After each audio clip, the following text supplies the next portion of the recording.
आशा करता हूं आप सब बहुत अच्छे होंगे। मेरा नाम है सिद्धांत अग्निहोत्री। स्टडी ग्लोस पे आपका बहुत बहुत स्वागत है। मिडिल क्लास का कॉन्फिडेंस आया है काफी ज्यादा, आप समझ रहे हो। तो आप देखोगे कि निर्मला सीतारमण का जो बजट आया है, हालांकि इसमें ऊपर तो मार्केट नहीं गई है बहुत ज्यादा, बट डेफिनेटली मिडिल क्लास को कॉन्फिडेंस दिया है। तो ये जो कॉन्फिडेंस बिल्डिंग मेजर है ये लिया गया है ताकि टैक्स पेयर को लाया जाए। क्योंकि देखिए कई बार क्या होता है, हम बहुत लोगों ने मतलब पिछला बजट आया था जब इलेक्शन के बाद, तो निर्मला सीतारमण और सरकार को आड़े हाथों लिया गया था कि भाई मिडिल क्लास पे आप इतना बोझ डाल रहे हो। और यही होता है दोस्तों, अगर आप इतना 3 गुना ज्यादा लगान लोगे तो लोगों का दिमाग खराब होगा। तो निर्मला सीतारमण ने इनकम टैक्स को एक्सपैंड किया, ताकि सरकार को मतलब स्लैब को एक्सपैंड किया, रेट्स कम किए, ताकि सरकार और सिटीजन्स में, क्योंकि बहुत लोग भाई देखिए क्या है ना कि टैक्स देने में कोई दिक्कत नहीं है। कल मैंने आपको समझाया था ना, एक लेक्चर लिया था मैंने, और उसमें मैंने आपको बताया था कि भारत के लोग हेवीली टैक्सड है। कुछ जगहों पे भारत से ज्यादा टैक्स है, लेकिन वहां पे सर्विसेज बहुत बढ़िया। हमारे पास सर्विसेज नहीं है, हम चैरिटी कर रहे हैं, बस आप समझ रहे हो। हम चैरिटी कर रहे हैं, हम जबरदस्ती सरकार हमसे पैसे ले रही है और बदले में हमको कोई सर्विस, सरकारी ऑफिस जाइए आपको देना पड़ेगा, रिश्वत देनी ही पड़ेगी भाई। बहुत 99% आपको देनी पड़ेगी, मैं बता रहा हूं। वो कोशिश करेंगे कि पैसा निकले। तो यही बता रहे ना कि इंसान परेशान है। तो अब 10 करोड़, खाली 140 करोड़ लोग में से 10% भी टैक्स नहीं देते, तो 10 करोड़ टैक्स पेयर है बस, जिसमें से एक्चुअल में टैक्स 1.5 से 2 ही करोड़ देते हैं।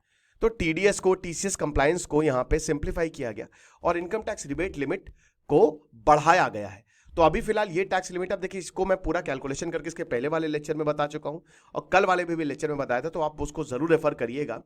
यार स्मार्ट बोर्ड पे मैं इसलिए लेक्चर नहीं ले पा रहा हूं क्योंकि मैं बाहर हूं। 8 फरवरी को आऊंगा मैं, ठीक है ना। तो अब ये जो प्रपोजल है, ऐसा नहीं कि एकदम से आ गया, ये इसको सोचा गया था। और अब देखिए जब जुलाई में बजट आया था, बहुत गालियां पड़ी थी सरकार को, बहुत।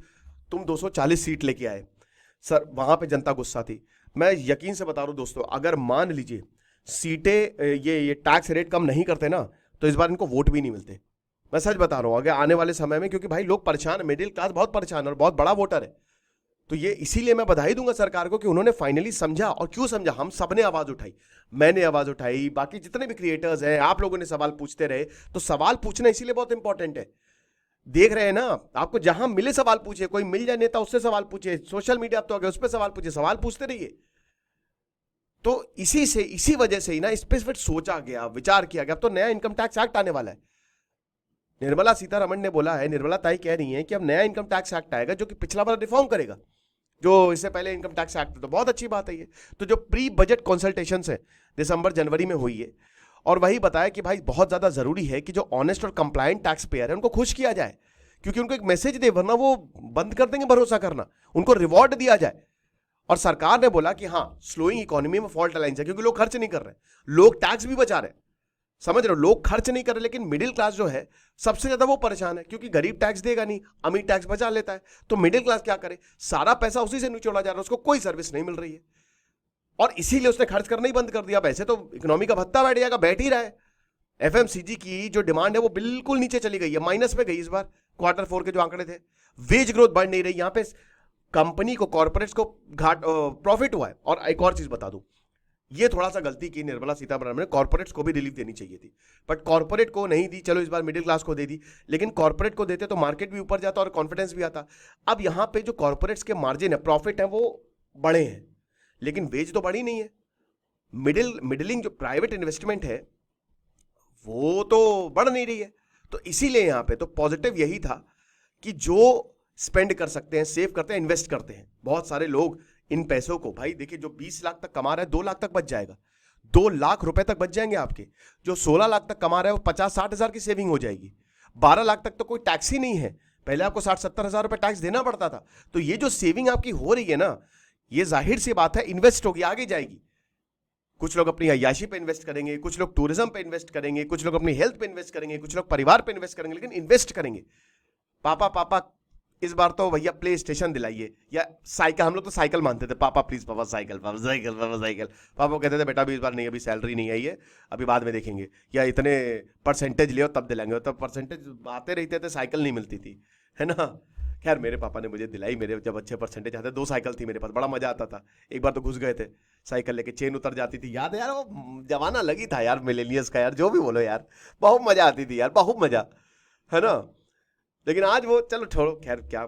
तो वही बता रहे कि जो इन्वेस्ट कर रहे हैं, सेव करते हैं, स्पेंड करते हैं, तो एक तरीके से उनके लिए बहुत अच्छा है, ग्रोथ जाएगी मीडियम टर्म में, एंड इट वाज फेल्ड। तो एक ग्रेजुअलिज्म हमको देखने को मिला है। पहले 20% स्लैब थी एंड देन देयर वाज 30%, अब यहाँ पे 25% की एक नई स्लैब आ गई है जो कि सबको बेनिफिट करने वाला है, समझ रहे हो। और जाहिर सी बात है, ये एक तरीके से फाइनेंस सेक्रेटरी तुहिन कांता पांडे यही कहते हैं कि भाई ये ट्रांसमिट होगी, ये जाएगा हर जगह, जहां से पैसा बच रहा है तो पैसा आएगा। ऐसा नहीं है कि पैसा बच गया, भाई what goes around comes around, कर लॉ ऑफ कर्मा है। तो पैसा जो बचा वो वापस इकोनॉमी में आएगा, या कंजम्पशन में आएगा, सेविंग में आएगा, इन्वेस्टमेंट में आएगा, भाई बैंकों में जाएगा, ये पैसा सेव होगा। कोई भी नहीं चाहता टैक्स बचाना, कोई भी नहीं चाहता, और टैक्स बचाना भी नहीं चाहिए, ब्लैक मनी जनरेट होता है। लेकिन सरकार को भी समझना चाहिए कि टैक्स टेररिज्म पे ना जाए, ठीक है। भारत सरकार नहीं जाती है इस पे, लेकिन हाँ ये टैक्स रेट बहुत ज्यादा है, तो इसीलिए इट इज वेरी इंपॉर्टेंट। तो अब यहां पे जो इनकम टैक्स है उसको सिंप्लीफाई किया गया है, लॉ को सिंप्लीफाई किया, प्रोविजन को सिंप्लीफाई किया है। कुछ लोग इसको भी क्रिटिसाइज कर रहे हैं, यार देखो मुझे लगता है कि ये गलत है, सरकार जो अच्छा करती है आपको उसको सराहना चाहिए, अच्छा है ये, ठीक है ना। जबरदस्ती का क्रिटिसिज्म, भाई देखो कुछ ना से कुछ बेहतर है, ठीक है।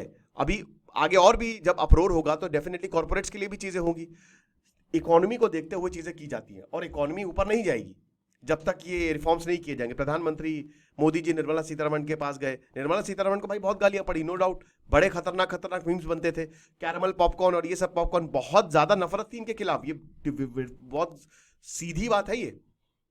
लेकिन उनको लगा ये, भाई जो भी जितने भी सेक्रेटरीज थे, आनंदन वी आदंतन थे और सब लोग, सबने बोला, मोदी जी का भी सुझाव था, कहते हैं कि वैसे सुझाव मोदी जी देते हैं मेन, तो उसके बाद इस टैक्स कम किया, और ये बहुत अच्छी बात है, बधाई की पात्र है भाई, और हम सबको फायदा हुआ है इसका, ठीक है।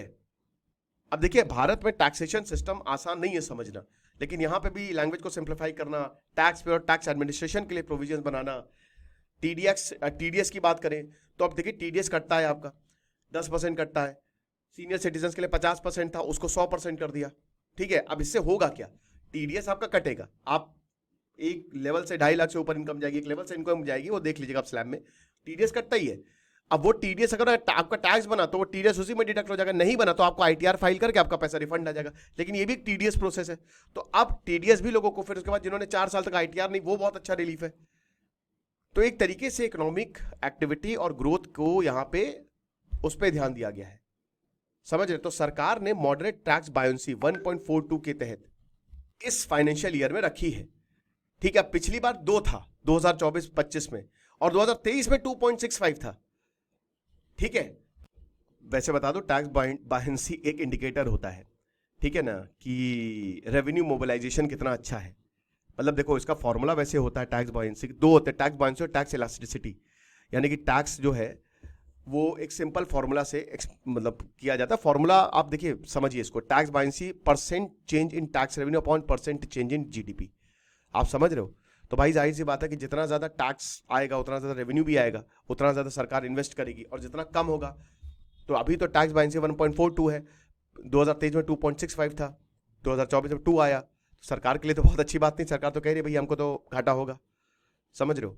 सो दिस जो मूव है वो कंप्लायंस को ईज करना, बर्डन जो लिटिगेशन का बर्डन है टैक्स पेयर के लिए वो कम करना, क्योंकि बजट जो है वो अलाइन करता है ट्रस्ट फर्स्ट स्क्रूटिनाइज लेटर, ठीक है ना। तो ट्रस्ट और deregulation it is they are very very important. और अगर हम बात करते हैं तो सरकार जो सरकारी एजेंसी है उनको ट्रस्ट बढ़ाना चाहिए, उसी पे ही काम करना चाहिए। चीफ इकोनॉमिक एडवाइजर वी आनंद नागेश्वरन जो है उन्होंने यही बोला है कि विकसित भारत 2047 तक होता है तो ये ज़रूरी है कि ट्रस्ट डेफिसिट हटाया जाए, देश से ट्रस्ट डेफिसिट हटाया जाए। सर्वे यही कहता है कि आप निकलिए, getting out of the way, क्योंकि बहुत ही ज़बरदस्ती रिफॉर्मेशन करना चाहिए। और देखिए इसीलिए इनकम टैक्स आ रहा है। मुझे लगता है पुलिस का भी, मुझे लगता है यार पुलिस का रिफॉर्मेशन पहले करो, police reform bill super important है। And the most important thing, जब तक आप पुलिस को सहायता नहीं दोगे, फीडबैक दो ना, फीडबैक के हिसाब से पुलिस को इंसेंटिव दो, बहुत अच्छा होगा। तो D regulation it's very very important, वरना दिक्कत नहीं है। तो यही इकोनॉमिक सर्वे में बोला था और यही सरकार को करना भी चाहिए, आगे भी करना चाहिए।